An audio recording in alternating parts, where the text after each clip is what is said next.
दोस्तों पाकिस्तान ने बांग्लादेश के टूर के लिए अपने 15 रुकनी स्क्वाड का ऐलान कर दिया है। पाकिस्तान ने बांग्लादेश में जाकर 3 मैचों पर मुश्तमिल T20 सीरीज़ खेलनी है, जिसका पहला मैच 20 जुलाई को खेला जाएगा, जबकि दूसरा मैच 22 जुलाई को, जबकि इस सीरीज़ का आखिरी और तीसरा मैच 24 जुलाई को ढाका में खेला जाएगा।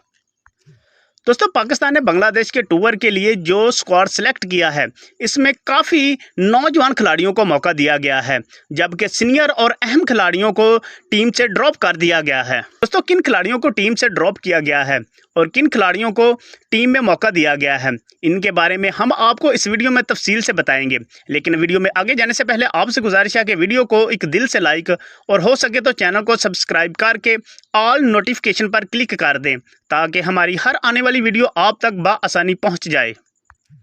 दोस्तों बांग्लादेश के टूर के लिए जिस स्क्वाड का ऐलान किया गया है, इस पर अगर नज़र डालें तो कप्तान होंगे सलमान अली आगा। इसके अलावा इब्रार अहमद, अहमद दानियाल, फ़हीम अशरफ, फ़खर जमान, हसन नवाज़, हुसैन तल्लत, खुशदिल शाह, मोहम्मद अब्बास अफरीदी, मोहम्मद हारिस जो कि विकेट कीपर होंगे,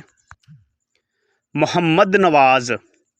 साहबजादा फरहान जो कि दूसरे विकेट कीपर होंगे, साइम अयूब, सलमान मिर्ज़ा और सुफियान मुकीम पर मुश्तमिल है। दोस्तों जो खिलाड़ी टीम से ड्रॉप किए गए हैं, इनमें बाबर आजम, मोहम्मद रिजवान, हारिस रऊफ़,